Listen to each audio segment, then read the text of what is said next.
네, 안녕하세요. 스마트한 보험의 박종태 점장입니다.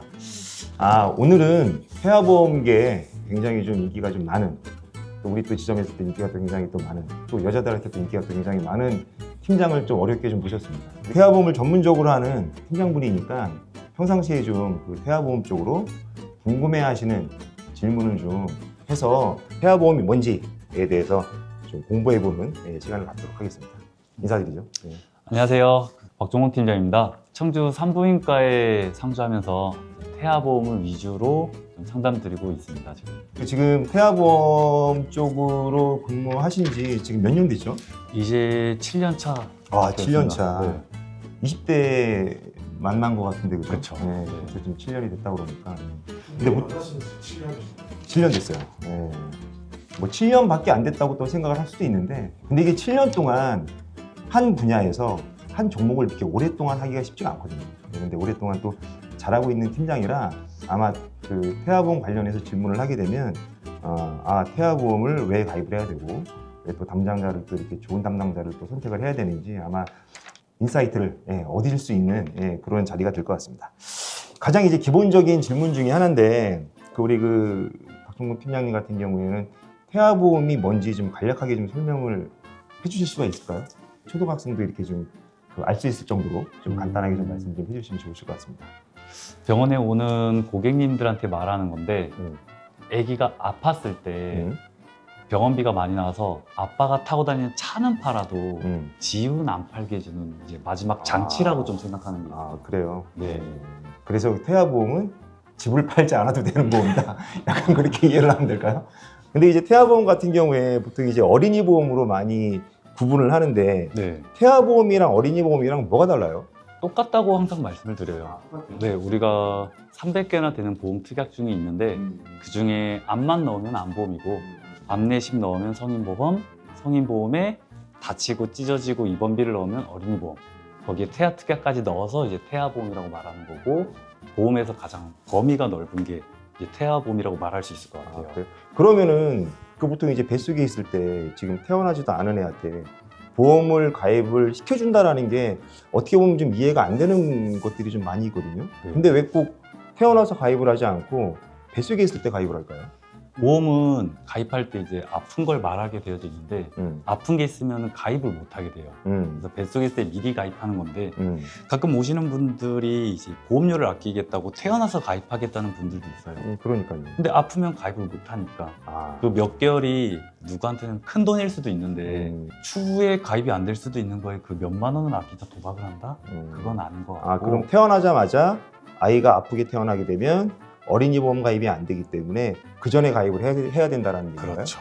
그래서 뱃속일 때 최대한 가입해 놓는 게 제일 안전하니까 네, 뱃속일 때 미리 가입해야죠. 그러면 임신 기간이 보통 한 10개월이잖아요, 그죠? 네. 그럼 10개월 중에서 그 맨 마지막 달에 그럼 가입을 해도 되는 거 아니에요? 그렇게 말하시는 분들도 있어요. 내가 빨리 가입하면 한두 달 돈을 더 내지 않냐. 좀 천천히 가입하겠다.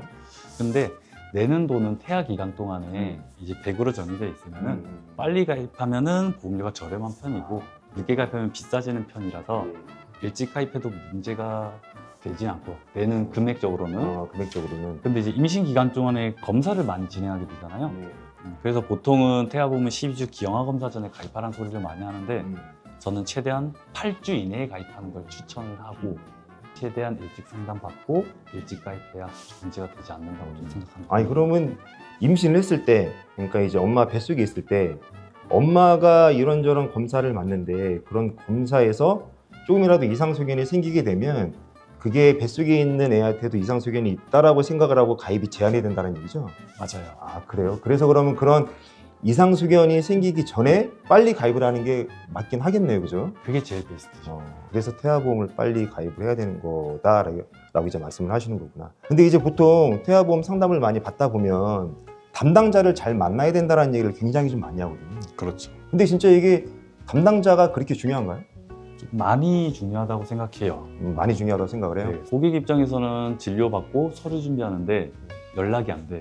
너무 답답하고 뭘 준비해야 될지도 모르고 거기서부터 시작해서 청구를 넣을 때 내가 뭐라고 써서 넣어야 될지도 모를 때 대신 써서 청구도 도와주고 돈이 나오면 잘 나왔나 확인해주고 혹시라도 생각한 금액이 있는데 덜 나왔을 수도 있잖아요. 그거를 납득시켜줄 만한 사람도 필요하고 같이 상의해줄 사람이 필요하고. 아니 근데 보통 그 보험금 청구를 할 때 서류 그냥 준비해가지고 보험금 청구하게 되면 그냥 전부 다 나오는 거 아니에요? 제가 실무에서 겪어보면 과장이 없이 한 100건 중에 10건, 20건 정도는 보험금 잘못 나오는 경우가 정말 많아요. 그게 잘못 나올 수가 있나요? 네. 특히 태아보험 더더욱. 그래서 그러면은 그 잘못 나오게 되면 담당자인 박종범 팀장님이 그러면 한 번 더 체크를 해서 그러면 체크를 해줬을 때 다시 정상적으로 나오는 거예요? 그렇죠. 그래요? 고객님은 잘못 나온 거 알아도 따질 수가 없어요. 아는 이론이 없으니까. 근데 이제 설계사가 보상가랑 전했을 때 약관을 들먹이면서 이러이러해 하면은 지급되는 부분에 대해서도 좀 더 수월한 건 있죠. 최근에 그러면은 뭐 이제 그 보험을 가입을 하신 분들 중에 보험금 청구를 했을 때 좀 보험금이 많이 나온 사례가 좀 있나요? 가장 최근에는 이제 뇌암이 있었던 것 같아요. 뇌암. 네. 이제 태어난 지 일주일 만에 이제 뇌암 진단을. 아기가? 네, 아기가. 뇌암. 일주일 만에? 네. 근데 그 아기는 만약에 태어나서 어린이 보험을 가입할 예정이었어? 이러면 보험이 없던 거죠. 보험 가입이 아예 안 되는 거네요, 그죠? 그렇죠. 아니 근데 보통 그러면 출산해서 일주일 만에 뇌암이라는 걸 어떻게 확인을 하지? 보통 이제 눈에 보이는 종양이나 이런 건 태아 때 초음파로도 확인이 되는데 뇌암은 워낙 작기 때문에 초음파로 발견이 안 되더라고요. 그래서 태어나서 여러 영유아 검진해보고 하니까 소변이 보였고 진짜? 지켜보자 하고 더 추가 검사를 해보니 이제 뇌암이라고 나온 거고. 야, 그러면 그분 같은 경우에는 이제 암 진단비도 나오고 네. 그다음에 병원 치료비 쪽으로도 여러 또 그 보장을 좀 받으셨겠네요, 그죠? 맞아요. 암 진단비 나오고 다발성 소암 진단비, 소아 백혈병 진단비까지 나오고. 진짜? 야, 근데 진짜 그런 경우가 흔한 건 아니지만 그래도 진짜 이게 아까 전에 우리 그 박종훈 팀장님이 말씀하셨던 것처럼 만약에 태아보험을 가입을 안 했거나 잘못 가입을 했다라 그러면 차가 아니고 진짜 집을 팔아야 될 상황이었었네요, 그죠? 그렇죠. 근데 이제 그런 일을 한두 번 겪어보면 좀 일에 대한 좀 자부심도 생길 것 같아요, 그죠? 자부심도 많이 생기죠. 도움이 많이 됐다고 찾아오시는 분들도 그치. 네. 역시 보험은 오래 하고 볼 일이네요, 그죠?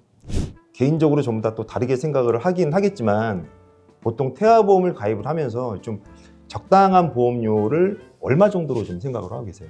저는 이것도 고객님한테 말씀드릴 때 정해진 금액은 없어요. 그러니까 본인이 20년 동안 낸다고 했을 때 중간에 해지할 일이 있겠다 싶은 금액은 무조건 그거보다 밑으로 가야 된다고 생각해요. 그래서 보통 보험료 비교할 때 금액을 비교하기보다 30세 만기를 해줄까 100세 만기를 해줄까 많이 비교를 하게 되는데 정답은 없죠. 한국 엄마들은 정답이라면 다 똑같은 거 있을 거니까 장단점이 있는데 30세는 지금 당장 저렴하다는 게 장점이지만 나중에 바꿔줘야죠. 100세로. 다시 또 가입을 해야 된다는 게 또 단점이네요. 그쵸. 근데 보통 그 고객분들이 30세 만기짜리를 가입을 하고 이게 30세 이후에도 그냥 연장이 된다라는 게 돈을 안 내도 보험료를 안 내도 계속 100세까지 보장을 받을 수 있다라고 생각을 하시는 분들이 종종 계시긴 하더라고요, 그죠? 근데 혹시 30세를 가입하고. 네, 근데 그런 분들은 없었어요?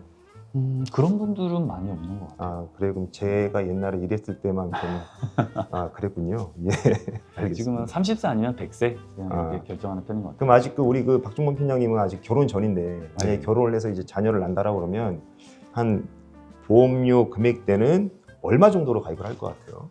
최대 맥시멈 15만 원이라고 15만 생각해요. 원? 네. 그건 넘으면은 보험이 아니라고 생각하고. 그래요? 네. 그 정도면 자녀를 위해서 제가 20년 동안 해지할 일이 없겠구나. 네, 그래요? 지금 만약 지금보다 돈을 더 많이 벌면 더 해지할 일이 없는 거 아니에요? 올라갈 때는 내려갈 때가 있으니까 아무리 내려가도 그거는 내가 내줄 수 있겠다 싶은 맥시멈 금액이 아무리 내려와도 15만 원 낼 수 있다? 네. 잘 사네요, 그죠? 15만 원까지 내줄 수 있다라고 하는 거 보면 알겠습니다. 뭐 이제 그 상담을 하다 보면 개인적으로 이제 우리 고객분들 또 대부분 또 만나시는 분들이 또 산모님들일 텐데 산모님들이나 아니면 이제 그 예비 산모님들 한테 해주시고 싶은 말이 있다라 그러면 좀 말씀을 좀 해주시면 좋을 것 같아요. 저는 이제 초기 상담할 때 제일 많이 느끼는 게 뭐냐면 가입할 때 특약을 조정해 달라는 분들이 계세요. 당연히 보험은 넣고 싶은 건 넣고 빼고 싶으면 빼는 건데 네. 너무 주관이 없으세요. 그러니까 음. 어떤 블로거, 어떤 유튜버가 음. 이건 필요 없다 해서 빼고 저건 필요하다고 넣고 근데 저런 보험 대기업이 필요 없으면 만들지는 않거든요. 순위에서 밀릴 뿐이지. 그러겠죠. 근데 유튜버가 빼라고 했는데 그런 일이 생겼어. 유튜버를 찾아갈 수는 없어요. 그래서 최대한 좀 눈앞에서 상담하고 있는 사람이 이렇게 상담을 할 때 좀 더 그 말을 들어주셨으면 좋겠다 싶은 게 있고, 그리고 보험은 어떻게 될지 몰라서 준비하는 상품인데 그런 일이 없을 거야 예측해서 너무 저렴하게만 또 준비하시는 분들이 있어요. 뭐 2만 원, 3만 원으로. 그러면 그건 보험의 의미가 퇴색되지 않았나 싶어요. 네, 그래서 내가 그래도 생각한 금액에서 조금 줄이는 건 가능한데 너무 이렇게 줄이거나 이런 거는 좀 하지 않았으면 좋겠다. 이렇게 말씀드리고 싶어요. 그치. 그럼 어떻게 보면은 돈을 쓰면서도 제대로 된 보험을 못 가져가는 거네요, 그죠? 네. 돈은 돈대로 버리고. 맞아요. 그래서 가입하실 때는 저렴하게 달라 하시는데 이제 출생 후에 아기가 아프면은 후회하시는 분들이 너무 많아요. 아, 그러겠네요, 그죠? 네. 또 태아보험 쪽으로 굉장히 또 오래되신 분이니까 아마 또 요 말씀하신 내용들 중에서 아 그래 저 말은 맞다. 그럼 저런 식으로 하는 게 낫겠다. 나는 이제 정보를 좀 한두 개라도 가져가시면 아마 이제 가입하시는 데 굉장히 도움이 좀 많이 되실 것 같습니다. 자, 오늘은 그 태아보험에 관련해서 좀 이제 우리 박종범 팀장이랑 좀 얘기를 좀 해봤는데 어떻게 좀 도움이 좀 되셨는지 모르겠어요, 그죠? 예. 그 앞으로도 보험 관련해서 많은 내용으로 좀 알찬 내용으로 좀 인사를 좀 드리도록 하겠습니다. 이상으로 박종태 지점장이었고요. 네, 박준범 팀장이었습니다. 네, 감사합니다.